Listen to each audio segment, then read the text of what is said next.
All right, thank you so much. Now, in today's Smoky Mountain Minute, we're talking about the Park It Forward parking passes, and we have Dana Soehn in here with us. Thank you so much for being here. Yeah, thanks for having us. And you know, with these changes, there's a lot of things that visitors might not know to expect. So let's start there with all this, you know, especially at the busiest places and the busiest trailheads. What can visitors now expect as of March 1st moving forward? Well, at about 10 of our most popular trailheads, and again, that's out of about 150 trails in the park, we've experienced demand that we simply don't have the parking for.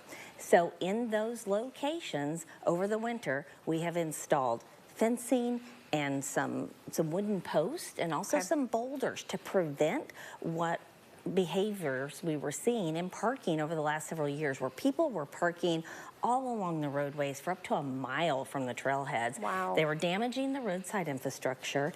They were also creating a very unsafe situation for pedestrians and motorists just to get to the trailhead itself, and causing more congestion. So in those locations specifically, people are going to see that change if they visit the park.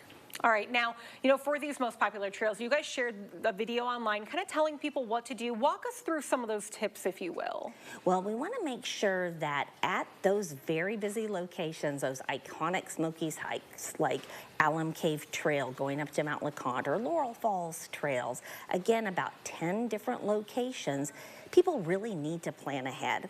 And they need to start thinking about coming in the off season for those particular hikes, or maybe it's just a different time of day, choosing the early mornings, the late afternoons, or coming during the midweek. So choose wisely, make sure you get your parking tag, and if there's not parking available at any location, but particularly at those busy locations, we've got 6 shuttle companies who are going to be providing shuttle services between March and October. And you can find information about that at our website. Fantastic. You beat me to the punch there, because that was going to be my next question. What if these areas are full, but that shuttle service is really going to be key for a lot of people, and also it might help them save on the cost as well? Some of the trails are not that busy once you get on the trail itself.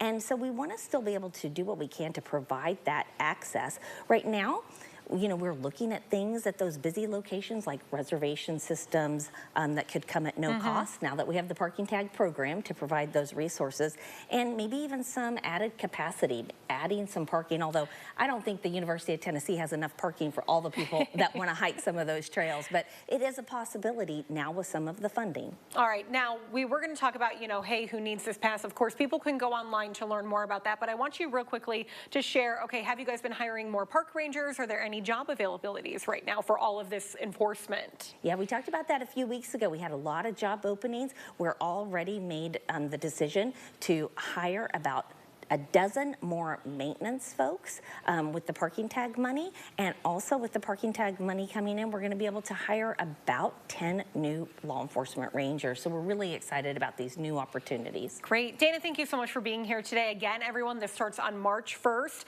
and we have all this information online as well. We've done quite a few stories on this to help get people ready. Stick with us. After the break, we're going to have a look at your forecast.